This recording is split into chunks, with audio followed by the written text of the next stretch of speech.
Marcelo Alves, hoje pra gente é uma satisfação imensurável poder contar com você, com a sua presença aqui no MS Cast Max dos Santos.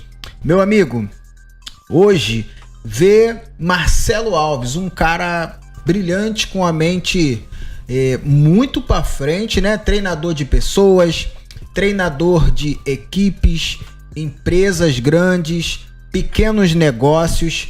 Quem vê você hoje não imagina a luta que você já passou para poder chegar até aqui, né? E talvez as pessoas até pensem que você é um daqueles pretinho de classe altíssima que conseguiu se destacar.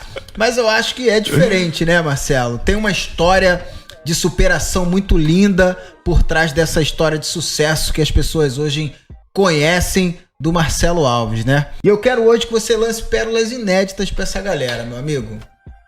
Max dos Santos, é uma satisfação estar aqui com você. E eu quero te perguntar o seguinte, primeiro, eu posso aqui abrir o meu coração durante esse podcast? Com certeza você tem total liberdade para abrir o teu coração, meu amigo. Beleza, então vou abrir o coração, hein? Muitas pessoas, elas realmente pensam que quando ela observa alguém num certo nível, num certo destaque, ela acha que foi assim a vida toda, mas não foi. Conforme você disse, tem uma história por trás, tem uma história de superação. Eu não sou esse pretinho, né, de classe média alta ou classe A, não. Eu sou oriundo de uma família bem simples. Eu costumo dizer que sou filho de Maria e José, mas meu nome não é Jesus, né? Eu respeito, eu tenho ele como um grande mentor, mas eu sou filho de pais simples. Minha mãe estudou até a 4ª série, costureira. Meu pai, mecânico, estudou até a 8ª série. E na minha família, uma família simples, bem simples mesmo. Só que, por ter acontecido algumas coisas na minha infância, eu decidi tomar algumas atitudes. E essas atitudes, elas me levaram à vida que eu tenho hoje. Uma das coisas que aconteceu comigo foi na década de 80. Copa do Mundo de 86. 86. Pois é, eu era pequeno. Mas eu me lembro, essa imagem, esse dia ficou gravado. Porque um dia que meu pai estava em casa, era uma coisa rara, meu pai viajava muito. Mas ele estava em casa. E ele saiu de casa aquele dia e falou: eu vou ali comprar uma sardinha pra gente assistir a Copa do Mundo.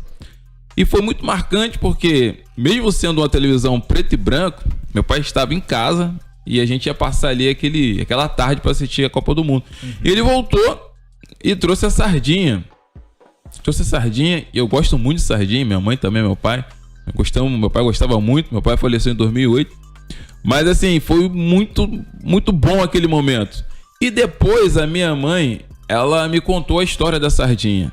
Naquele dia, eu não tinha noção, né? Eu era muito pequeno. Mas meu pai estava desempregado. Depois que eu fui entender, ele estava saindo muito, mas era para fazer os chamados biscates, né? Mas ele estava desempregado. E a situação estava complicada lá em casa. E a minha mãe falou: Marcelo, você tem noção de como seu pai comprou aquela sardinha? Eu falei: mãe, não faço a mínima ideia. Para mim não foi um dia normal. Não, mas aquele dia, seu pai saiu de casa. Ele foi, entre aspas, Marcelo, foi doar sangue. Na década de 80, nós tivemos um surto de AIDS no Brasil e no mundo. Então as pessoas tinham muito receio de doar sangue. Então muitas clínicas estavam meio que comprando sangue. Elas davam uma retribuição para as pessoas que doavam. E o meu pai foi fazer isso. Ele foi meio que vender o sangue para ter uma graninha para comprar uma sardinha. Quando minha mãe me contou essa história, eu falei: poxa, primeiro, eu não quero passar por isso que meu pai passou. Segundo lugar, eu tenho que honrar o meu pai por aquilo que ele fez. Ele realmente deu o sangue pela nossa família. Então, a partir dali, eu falei: eu coloquei na minha cabeça que eu tinha que ser alguém. Eu tinha que ser alguém, mas esse alguém, eu não tinha muita noção quem era esse alguém. Eu tinha certeza de 3 coisas. Primeiro, eu queria trabalhar numa empresa onde eu tivesse o trabalho reconhecido. Segundo, eu queria trabalhar numa grande empresa. Terceiro, eu queria ganhar bem. Eu queria ter grana em função de tudo que eu passei na infância e também outros fatos.